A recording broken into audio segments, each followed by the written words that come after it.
আজকে একটা দারুণ ইন্টারেস্টিং ঘটনা আপনাদের শোনাবো। আপনারা তো জানেন যে 1983-তে ভারত ক্রিকেটে বিশ্ব চ্যাম্পিয়ন হয়েছিল। ভাবাই যায় না, মানে হওয়ার কোনো কথাই ছিল না, হওয়ার কোনো জায়গা ছিল না।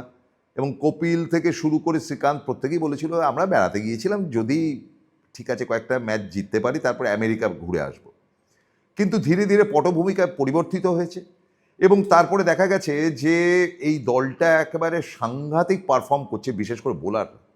ব্যাটসম্যানরা যে দুর্দান্ত ফল করেছে তা না, হ্যাঁ কেউ কেউ ভালো খেলেছিলেন, মহিন্দ্র রমনাথের ভালো ব্যাটিং ছিল, যশপাল শর্মার ভালো ব্যাটিং ছিল বেশ কিছু, কপিলের সেই বিখ্যাত 175 রান ছিল, কিন্তু বোলাররা নিয়মিত ধারাবাহিকভাবে ভালো বল করেছে। এবং লক্ষণীয় বিষয় হচ্ছে এটা যে এই যে টিম ফাইনালে উঠেছিল সেই টিম একেবারে ওয়েস্ট ইন্ডিজ টিমের কাছে লিলিপুট। আজকেও আমি বলছি। আরেকটা ব্যাপার খুব ইন্টারেস্টিং, যে এই যে দুটো দল ওয়েস্ট ইন্ডিজ এবং ইন্ডিয়া বা ভারত যারা ফাইনাল খেলেছিল 1983-তে, প্রত্যেকে কিন্তু রাইট হ্যান্ডেড। রাইট হ্যান্ডেড মানে হচ্ছে তারা ডান হাতে খাওয়া দাওয়া করেন, ডান হাতে সই করেন, ডান হাতে সব কাজ করেন। কেউ কেউ তাদের মধ্যে দুজন বাঁ হাতে ব্যাট শুধু করেন।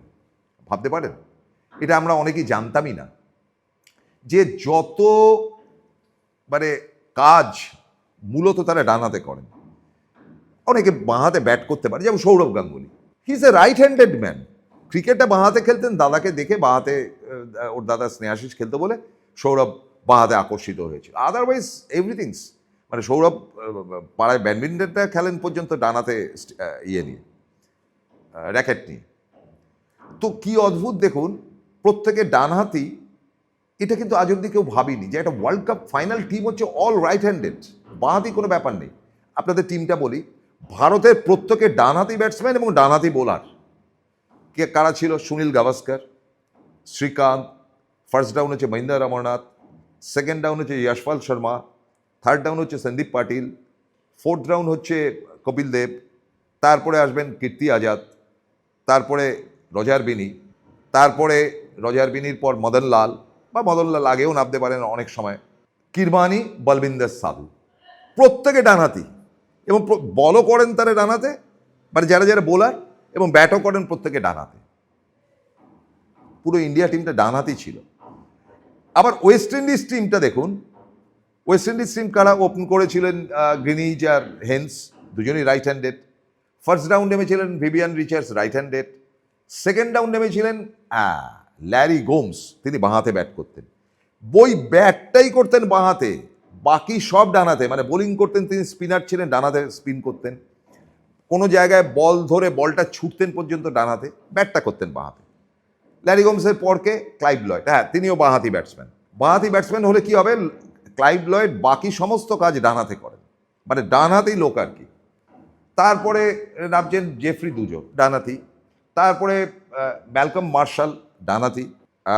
মাইকেল হোল্ডিং, ডানহাতি। জোয়েল গার্নার, ডানহাতি। এবং সবশেষে তো জেনে নিয়েছিলেন অ্যান্ডি রবার্টস, ডানহাতি। তো আজ অবধি আপনারা দেখেছেন যে একটা বিশ্বকাপ বলুন, একটা টুর্নামেন্টের সমস্ত রাইট হ্যান্ডেড প্লেয়ার, মানে ধরুন একটা ফুটবল টিমে প্রত্যেকে ডান পায়ে খেলেন, সেটা একসময় ছিল টিলো হবে আমি জানি না। যেমন চুনি গোস্বামী, তিনি ডান বা দুপাই দারুণ খেলতেন, কিন্তু তার বাঁ পাটা ছিল দারুণ ড্রিবলিং করার পক্ষে। যেমন মারাদোনা, তিনি বাঁ পায়ে সমস্ত খেলতেন, এমনকি পাসটা দিতেন পর্যন্ত বাঁ পায়ে। কখনো সখনো, মানে once in a blue moon ডান পায়ে খেলতেন। মেসি বাঁ পায়ের খেলোয়াড়, তিনি বাঁ পায়ে সব করেছেন, কিন্তু ডান পায়ে প্রচুর গোল করেছেন, ডান পায়ে তার শট রয়েছে। আবার দেখুন রোনাল্ডো, তার মধ্যে বিশ্বমানের ফুটবলার, তার বাঁ পাটা খুব একটা চালু না, তিনি কিন্তু ডান পায়ে খেলেন। তো ওই কখনো হয়তো বাঁ পায়ে একটুখানি টোকা দিয়ে ঠেলে দিলেন, কিন্তু বাকি সমস্ত কিছু কিন্তু তিনি ডান পায়ে করেন। ফলে এই ডান পায়ের যে মজাদার ব্যাপারটা, যে একটা ওয়ার্ল্ড কাপ ভারত জিতলো, তাদের প্রত্যেকে ডানহাতি ছিল, বোলিং ব্যাটিং দুটো ক্ষেত্রে। এবং তারপরে হয়তো পরবর্তী অধ্যায়ে আমরা দেখেছি যে সেই টিমের মধ্যে রবি শাস্ত্রী ঢুকেছে, যিনি বাঁহাতে বল করেন, কিন্তু তারা ফাইনালে চান্স পাননি। বা তারও পরবর্তী অধ্যায়ে আমরা দেখেছি যে 1987 সাল গাভাস্কার আর শ্রীকান্ত ওপেন করেছেন, তারা ডানহাতি।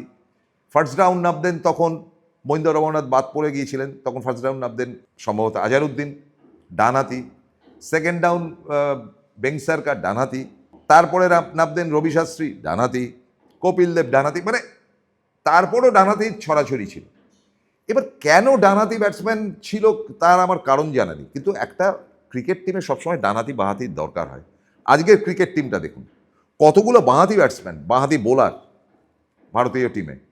তারপরে তো ওয়ার্ল্ড চ্যাম্পিয়ন হয়েছে, তারপরেও তো টি-20 ওয়ার্ল্ড কাপ জিতেছে, তারপরেও তো মিনি ওয়ার্ল্ড কাপ বারবার তারা জিতেছে।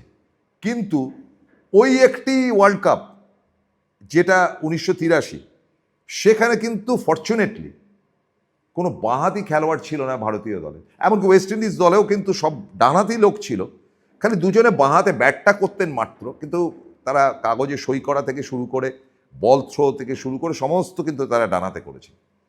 এটা একটা অদ্ভুত ব্যাপার। এবং এর সঙ্গে আরও একটা ইন্টারেস্টিং ব্যাপার যেটাকে সংযুক্তি করতেই হয়, যে সেই টুর্নামেন্টে মানে ওয়ার্ল্ড কাপ ফাইনালে মাত্র দুজন হেলমেট ছাড়া খেলেছেন। একজন তো সুনীল গাভাস্কার, আপনারা জানেন যে গাভাস্কার হেলমেট পরতেন না, অনেক সময় স্কাল ক্যাপ পরতেন, তো সেবার স্কাল ক্যাপও পরেননি। আরেকজন হচ্ছেন ভিভিয়ান রিচার্ডস, বাঘ, রয়্যাল বেঙ্গল টাইগার, মানে আফ্রিকান লায়ন বলা যেতে পারে। তিনি জীবনে চুইংগাম চেবাতে চেবাতে ব্যাট করতে নামতেন এবং খেলার ভাগ খেলতেন। তিনিও ওয়ার্ল্ডের one of the best cricketer ছিলেন ডেফিনেটলি। এই দুজনকে আমরা দেখেছিলাম তারা হেলমেটের কোনো রকম ব্যবহার করেননি। আরেকটা সমস্যা যেটা ছিল এই টিমটার মধ্যে, সেটা হচ্ছে এই আপনার গর্ডন গ্রিনিজ বলুন বা ডেসমন্ড হেন্স বলুন, এরা প্রথমে হেলমেট পরে নেমেছেন ঠিকই, কিন্তু সমস্যা হয় যেটা, যে দুদিকে ফাস্ট বলার সুইঙ্গার বাউন্সার দিলে মাথাটা বাঁচাতে হবে, তখন হেলমেটটা এসছে, কিন্তু মুখ গার্ড করে হেলমেটটা, শুধু মাথায় হেলমেটটা ছিল। ভারতীয় দলে কিছুক্ষণ খেলার পরেই কিন্তু শ্রীকান্ত হেলমেট খুলে ফেলতেন, তার অস্বস্তি হতো। তিনি দক্ষিণ ভারতের লোক, গরম দেশের লোক, তিনি বলতেন যে আমার মাথার মধ্যে ওরকম একটা শক্তপোক্ত জিনিস, আর তখন হেলমেট খুব শক্ত ছিল, এখন তো পলকার মতন হালকা। তো তিনি ওই হেলমেট কিছুক্ষণ খেলা পরে হেলমেটটা খুলে ফেরত দিয়ে দিতেন, হেলমেট নেই চাই। এই অভ্যাসটা কিন্তু কপিল দেবেরও ছিল।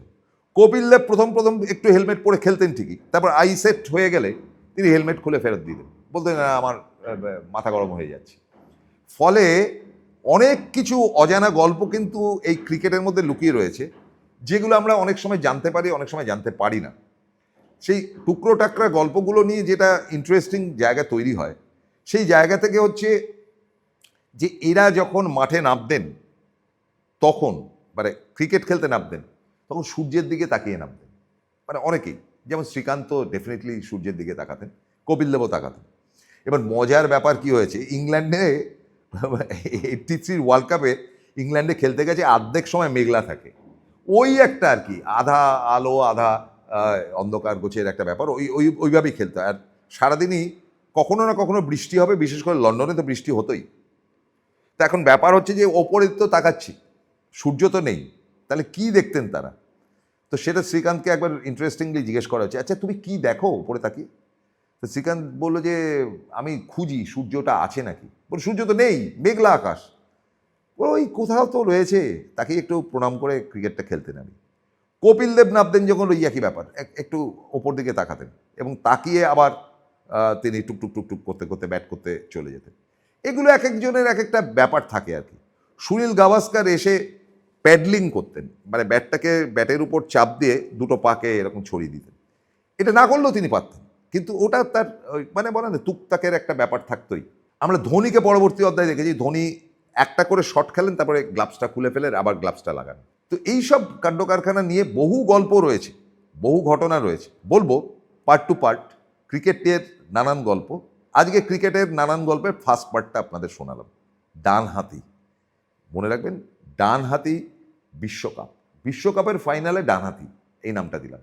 শেষ করছি, ভালো থাকবেন।